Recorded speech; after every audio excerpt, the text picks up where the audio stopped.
तर मंडळी आता मी करते आपली जी भाजणी केली होती आपण चकलीची, तर त्याच्याच मला आता चकल्या करायच्या. हे बघा, हे पातेलभर याच्यात टाकलं आणि वरती एवढं एकदम हलक्या हाताने टाकलं, दाबून नाही टाकलं. जवळजवळ 1-1.25 किलो भाजणी असेल ही.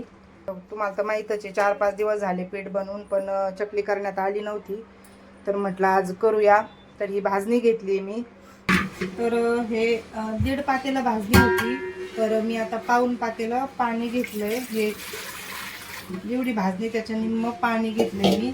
तर याची 1 वाटी तीळ, परत अर्धी वाटी लाल तिखट घेतलं किंवा आपल्या चवीनुसार. 1 मोठा चमचा हिंग घेतलाय आणि इथं ओवा घेतलाय, 2 चमचे ओवा घेतलाय, 1.5 चमचा हळद.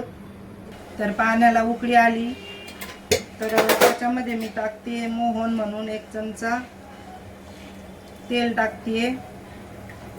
जास्त नाही टाकत कारण मग ते चकली जास्त तेलकट होतात.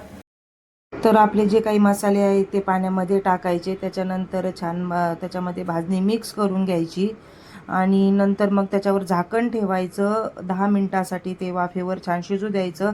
नंतर एका परातीमध्ये त्याला छान काढून घ्यायचं आणि पाण्याचा शिपका मारून छान गोळा तयार करून घ्यायचा.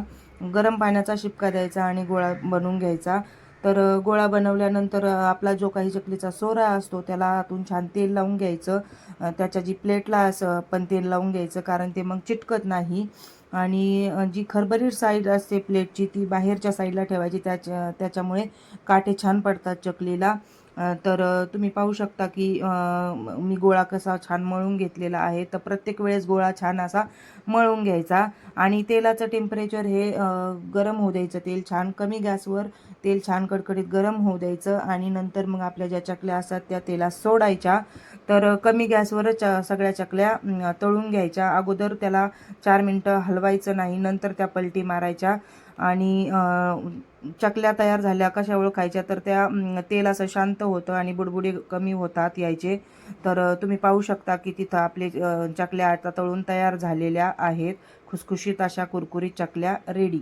तर मंडळी हे पहा, आपल्या सगळ्या चकल्या बनवून तयार झालेल्या आहेत. तर 1-1.25 किलो भाजी तेवढ्या साऱ्या चकल्या झाल्या आणि करता करता मुलांनी पण खाल्ल्या. आता तर मी तुम्हाला दाखवते तोडून. हे बघा, एकदम अशा क्रिस्पी खुसखुशीत झाल्या. ते बघा, मस्त झाल्यात एकदम. तुम्ही नक्की बनवा आणि खा.